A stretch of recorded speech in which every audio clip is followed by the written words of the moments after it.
Today we're going to talk about protecting community character through the creation of local historic districts and preservation ordinances in South Carolina. First, I wanted to start with this great quote from Scenic America that really emphasizes what we have here bolded, which is that design guidelines and design review can help communities protect their local character. And I think that's something that we need to keep in the back of our minds as we're talking about these ordinances and laws in historic districts. Because historic buildings that we have in South Carolina are economic assets. They provide business opportunities. They save on the cost of infrastructure. Buildings that are already there can be reworked, rehabilitated, and reused, and they add to the character of historic downtowns across the state. Although historic buildings in South Carolina, as we all have seen, face a number of threats. Most common is development pressure, but lack of maintenance, the perceived need for parking, fire, these are all things that impact our historic buildings. So what we can do is we can work to preserve buildings through preservation planning. And that involves 3 steps. Identification of the historic properties within our community, evaluating them for National Register potential, or evaluating them for contribution to the local overlay district, and then finally the protection of the properties through purchase or through overlay zoning. So when we work to identify the historic properties, there are a number of things that we can look at. And what's most important is what was in that location historically.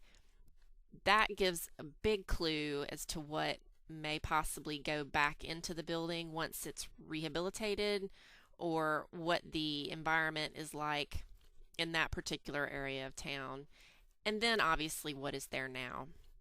And so what we're going to do really quickly is do a case study of one intersection in the city of Columbia, the intersection of Gervais Street and Main Street.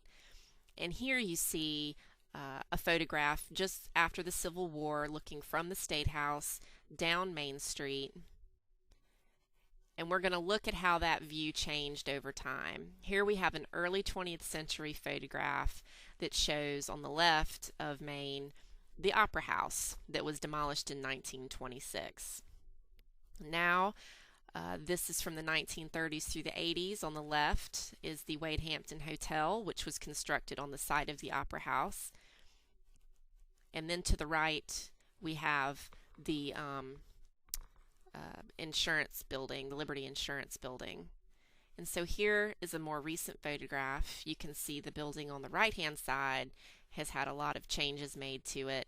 And now there is no building on the left. It's a park, and there are some new skyscrapers. And you see here, this is how the building has changed over time. A lot of the detailing has been lost as the owners attempted to make it look more like a skyscraper and a little bit less gaudy, stripping it of its ornamentation. And finally here you see what's there now. We have a new skyscraper. The building to the right is still there, but the face of this intersection has changed quite dramatically from that Civil War photograph. So what we're doing is we're identifying and we're evaluating, looking at properties to see if they're eligible for the National Register. Do they meet the federal criteria? Are they eligible for a locally designated district? Where do we want to protect? Map these properties out, see where there is a concentration of historic buildings, and work to make that area your overlay zoning area. Finally, our main goal is to protect the historic properties. And there are many ways to do that. Purchasing, finding owners who are willing to rehabilitate properties, offering financial incentives to homeowners and building owners, local tax credits, federal tax credits, grants to do facade improvements in historic downtowns. There's also streetscape improvement that helps bring a better quality of life and a better streetscape to the downtown. So all those things can help encourage investment.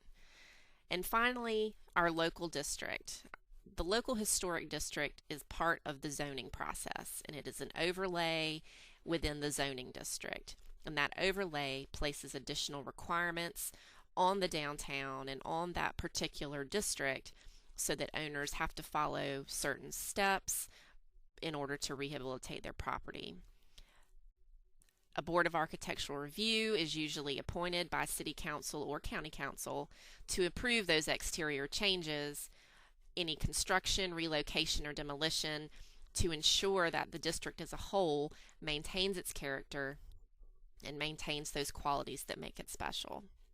So most communities use these local districts to encourage investment, to encourage property owners to do the right thing with their historic buildings, and in turn reap the benefits through higher building values. They also use these local districts to encourage revitalization of historic downtowns, create a stronger tax base, create jobs, because preservation involves more labor-intensive work than new construction. You get more people back to work, and you get a great atmosphere in your historic downtown. And finally, your local historic district can be used to encourage new construction that is harmonious with the district that's currently there. And I think one of the biggest misconceptions, and one of the things that we like to emphasize, is the difference between the National Register district and the local district. And you can see here the differences laid out. National Register is a program about recognition run by the federal government, and in properties that are listed on the National Register can be eligible for grants or tax credits, but it offers very limited protection from changes and demolition. Whereas the local historic district is regulatory, it's established and overseen by the local government, and there are financial incentive programs that you can use to rehabilitate properties within those local districts. But the local district offers protection through preservation and through the local zoning ordinances.